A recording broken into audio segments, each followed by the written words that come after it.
Greetings, world. I am here today to draw for you and to say some words, and we'll see what comes out. Today is the 21st of July, 2020. This drawing I created yesterday on the 20th of July at 1:33 p.m., 13:33 Eastern Standard Time at the moment of new moon. So this is the moment when the moon moves into the same alignment in the sky as the sun and is blocked out by the light of the sun if it happens where you are during the day, which it did for us yesterday. It happened in the middle of the day. So we knew the moon was up there conversing with the sun. We just could not see her. But it did indeed happen. And when the latitude and the longitude of these monthly events line up, then we have an eclipse, and that's what an eclipse is. A lunar eclipse is when the moon moves in front of the face of the sun. My apologies. A solar eclipse, when the moon moves in front of the face of the sun. And for a change, blocks out the sun's light. So an interesting thing about this dark moon that happened yesterday was that it was opposite the planet Saturn almost exactly. So we're going to talk a little bit more about that. But before I move on to astrology, I want to say a little bit about art, and in this case about drawing circles, as you're observing me do right now. And I almost started this video over because my first go at the circle was pretty rough. I was pretty unfocused, and as I am recreating the circle and erasing the erroneous lines here, I am bringing my brain and my being into a place of focus. It acts like a kind of meditation. Drawing geometrical shapes freehand is a type of meditation. It's a type of exercise for the brain, and it's one that I quite enjoy. It feels really good to me. And I began the drawing of the circle pretty unfocused. My mind was quite elsewhere. And as I fell into the rhythm of creating this circle with my hands and with my mind, I came into a place of quiet and calm because my mind became focused on this symmetry, on what it is to be a circle, what this shape is, which we don't fully know what a circle is, but we know it's a powerful shape, and it's my favorite of all the shapes, and I love experiencing it, and I love experiencing it this way.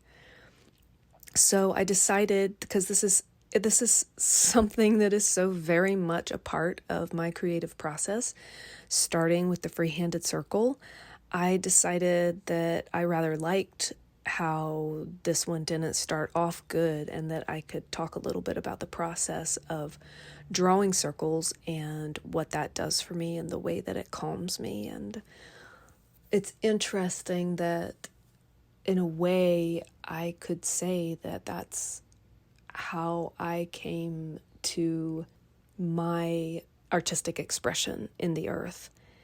Was I knew that I loved drawing circles. I sat down and I knew I'm a good artist. I'm good at drawing. I'm a good painter.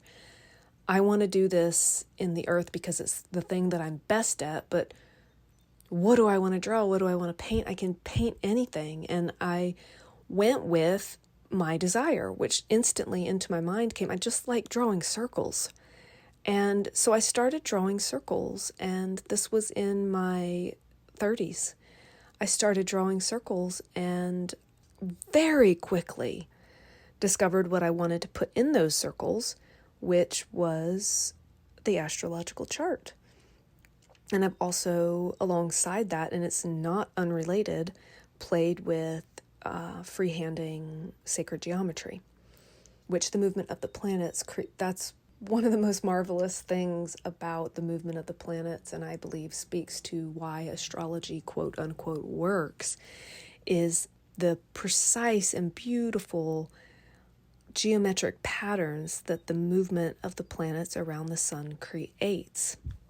There's a little book about that called A Book of Coincidences, and it comes from a larger book. I can't remember the name of it right now. I'll link it in this film, that goes into great detail around the mathematics and the mysticism of this, our reality, that sacred geometry is playing out in the heavens around us at all times.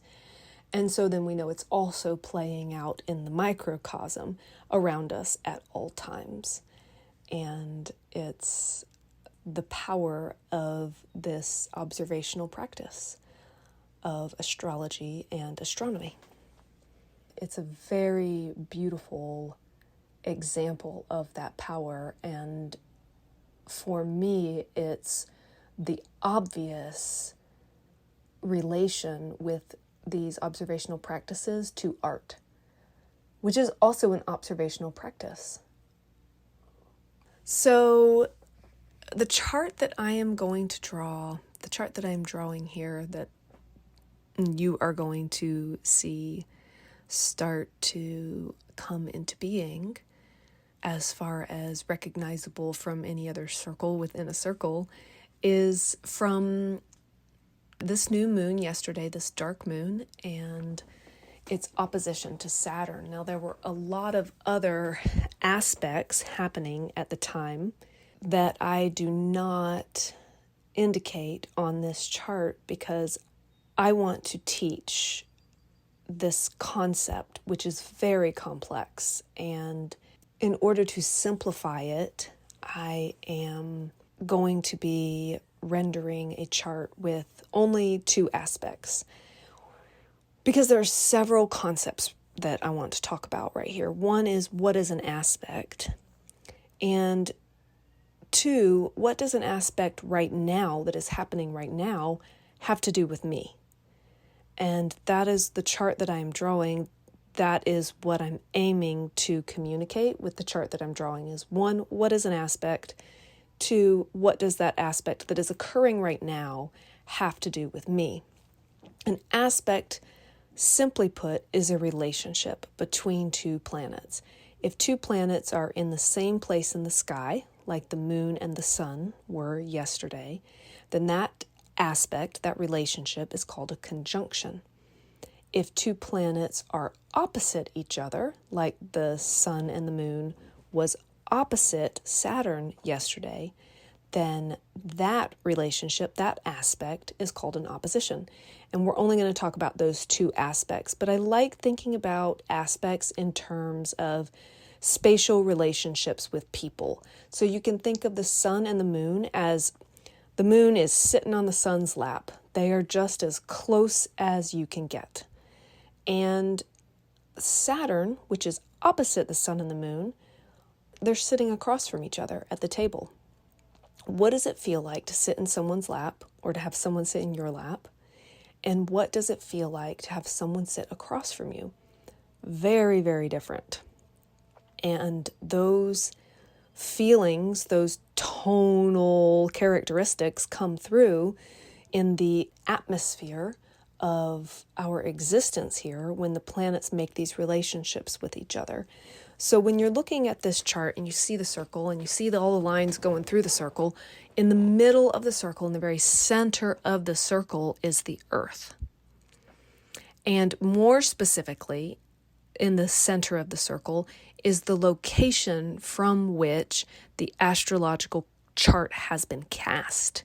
And in this case, it's New York, New York. So that's Eastern time.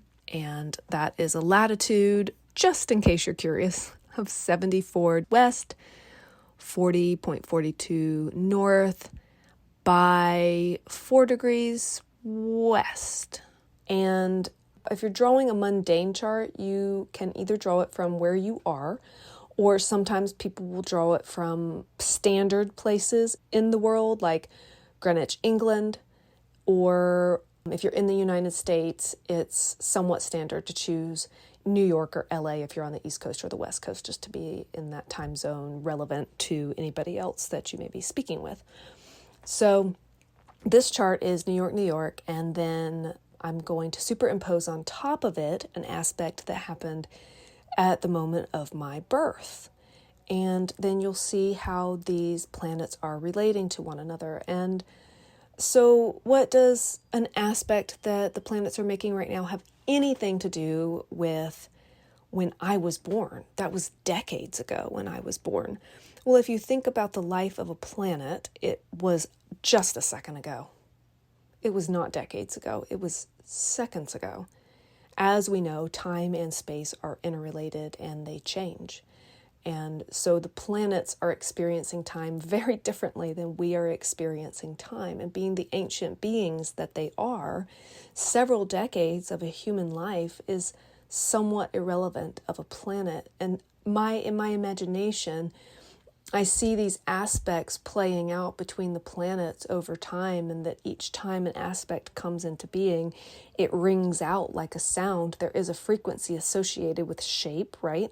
It rings out like a sound. And then if you imagine sound waves do this, and you can visualize it by thinking about throwing a pebble into a lake, and you see all of the concentric circles radiating out from that center point of impact. And that's how I imagine this aspect that happened when I was born. These circles begin radiating out from it. And then yesterday, when the dark moon opposed Saturn, there was a moment of frequency. There was a moment of sound radiating out, and then it intersected with those circles that set forth on the day of my birth. And that's why I felt it in the way that I did. And there's something really fascinating to me about science's refusal to engage topics like astrology, because we do not currently have the instrumentation to definitively detect these observations that the human organism is making and has been making for millennia across time. But we cannot detect it in a way that we can prove, and so science says it's not real, and stop fucking talking to me about it. I'm fascinated by that. I hail science. I love science. I've always loved science. I almost studied science at university, and I'm still tempted to do so. And I encompass science in my work, but I do not bow to it as the final authority, and that's where we depart. Because science, astronomy in this moment, in this discussion, astronomy does not encompass astrology, and yet astrology encompasses astronomy. So who has more to say on these topics? Science would do well to encompass astrology, in my mind, simply for the fact of the elegance of this reference useful map. This is a map that we can use to pinpoint precisely the locations and the movements of the planets, which is, at least it was, important to astronomy, and does not seem to be as much so anymore. But I know that's not the case. I know there are astronomers out there. And if anyone is listening to me now, please tell me what you use instead of the astrological chart to locate the planets in space. Are you using an astrolabe? What instruments are you using instead of the astrological chart? And why wouldn't you find that useful? That's my question. So the astrological charts that I create, I spent a really long time trying to find the thinnest line, the most beautiful, precisely thin line. And as you can see, that line there that I drew from east to west, which is the orientation of the astrological chart, it's opposite a map. But the line that I drew there indicating the orientation of east to west is imperfect. And when I have the two lines, the east to west line that's imperfect, and then the above to below line that's imperfect, the MC to the IC, it's okay. They're just two lines, and a lot of times I don't draw them all the way through the center. But when you start drawing all of the aspects and they're imperfect, it begins to show. And So I struggled with this for a really long time before I thought, I wonder about threading. And I got the notion to use silk thread from this thread that I used to use to string pearls. Now, I did not string pearls for very long, but I went through a little phase where I was really into stringing pearls, and pearls are strung on a very thin silk thread.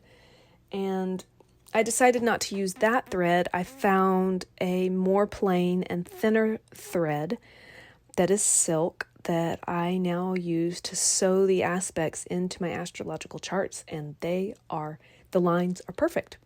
They're exactly as thin as I want them to be, and they're perfectly straight.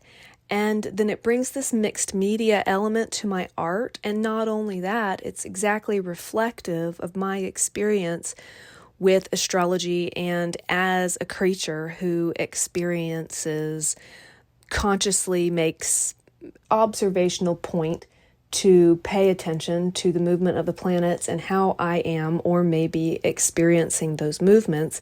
And then in addition to that, other people in my life and how their natal planetary configurations are causing them to experience the planetary configurations of the moment, and then how that weaves in with my life. And to observe over time people in my life's astrological chart and how they so interestingly weave in with my astrological chart, and then others, how they weave in with each other. Like I can look at a couple and see how their charts engage with each other. And it's really fascinating, very enlightening, can be very helpful for relationship dynamics. I can look at a parent and a child and how their charts weave in and out of each other's. And this brings profound insight to their relationship and their strengths and their struggles and how they might work with those energies in order to be in better relationship with each other through understanding each other, what makes them tick, and why does that ticking really do it for me or really not do it for me. So every time I'm creating an astrological chart with this thread, as I said, I've come into this place of focused meditation through the drawing of the shape. And then by the time I get to the weaving, I am highly aware that what I am creating is actually magically useful because it is a reflection of what nature has already woven together. I am, as all art does, I am moving in tandem with the phenomenal world that I find myself a part of, which is a world of creation. And creation includes the two polarities. Creation includes annihilation and new life. And they're just right next to each other on either side of the veil, like Pisces and Aries, the beginning and the end. And so our work as creators is to engage these forces. And I find that pretty incredible. So what I'm doing right now is you see where the sun and the moon happened on the inside of the circle, opposite Saturn, that little astrological glyph down there at the bottom is Saturn, and they're opposite each other at 28 degrees of the sun and the moon are in Cancer. Saturn is in Capricorn. This is a very powerful alignment right now, given what we are experiencing as a collective on a planetary level. And then on the outside, I've drawn two other glyphs. Now, these are glyphs from my natal chart. These are planets that were in these same spots at the moment of my birth. And so at the bottom right here with Saturn in Capricorn is my Venus, my natal Venus. And then at the top, right here with Cancer, it's actually 0 degrees of Leo, is my natal Jupiter. And they're exactly opposite one another. And they're on the same plane of opposition as this alignment that occurred yesterday. And so what that means visually, if you can just imagine yourself yesterday, if you stepped outside in the middle of the day at any point and kind of where the sun was, and just imagine that the moon is up there. The moon, it was up there, even though you could not see it unless you are not a human creature. in that same place in the sky, so it would be far out behind it, would be the planet Jupiter when I was born. So Jupiter's not there right now, but that's the location in the sky where Jupiter was when I was born. And we can tell that by mapping it against the fixed stars. The fixed stars don't change. Well, they don't change very quickly. Relative to a human life, they don't change. And so we can map the movement of the planets against the fixed stars. So at this place where the stars allow our eyes to orient is where Jupiter was when I was born. And incidentally, that was directly overhead, exactly overhead. It's called the MC, the medium coeli, which is the top of the sky. It's the highest above us a planet can be. And that's where the sun and the moon were yesterday. And at my birth, that location in the sky, the top of the sky, was actually Venus, which was opposite Jupiter. So there's some switching happening here. The actual location in the sky where the stars orient us, Jupiter was there. But on the day of my birth, it was underneath me, so now Jupiter was over us. The spot in the sky where Jupiter was at my birth was over us yesterday. And the spot in the sky where Venus was at my birth was under us yesterday. And then the place in the sky where Venus was at my birth is where Saturn was yesterday and incidentally today. Now, these aren't exact, but they're interestingly right in the middle because Venus was at 26 degrees, so just 2 degrees away, and my Jupiter was at 0 degrees of Leo, so 2 degrees in the other direction. In astrology, that's considered within the orb of influence. 2 degrees is very, very close. If they were observable planets and we can look up and see them, they would be just right smack up next to each other.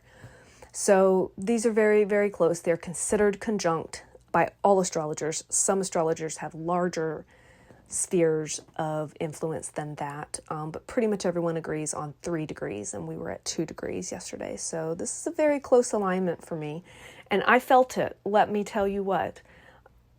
One way that I like to think of an opposition as what does it feel like is in a way that I've heard it described, or maybe I described it this way, I'm not sure, but I just resonate with it so much. This is how it often feels to me, is like a tug of war, because that is what's happening. And so it's an extremely tense aspect.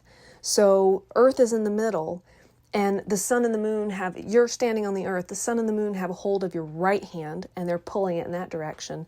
And then Saturn, this gigantic, massive planetary body with these gorgeous rings, has hold of your left hand and is pulling it in that direction. And that's a serious line of force, and it feels like tension. You know how if two people that you love are having an altercation and you're in the middle, the way that tension feels, that is how an opposition feels. And so oftentimes we can be going through our days experiencing a massive amount of this inexplicable tension, and it can be coming from the song of the planets around us. So that's just something to look out for. If you're like, God, what is wrong with me?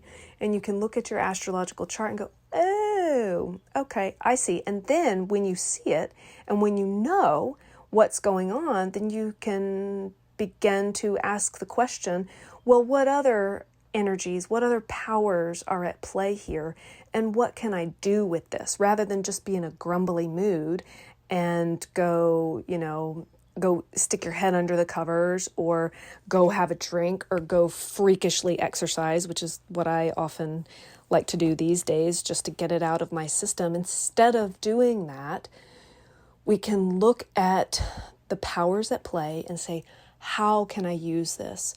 What can I do with this? And that is ultimately my intention with this project that I'm doing right now. That, this that I just drew for you here is not my best work.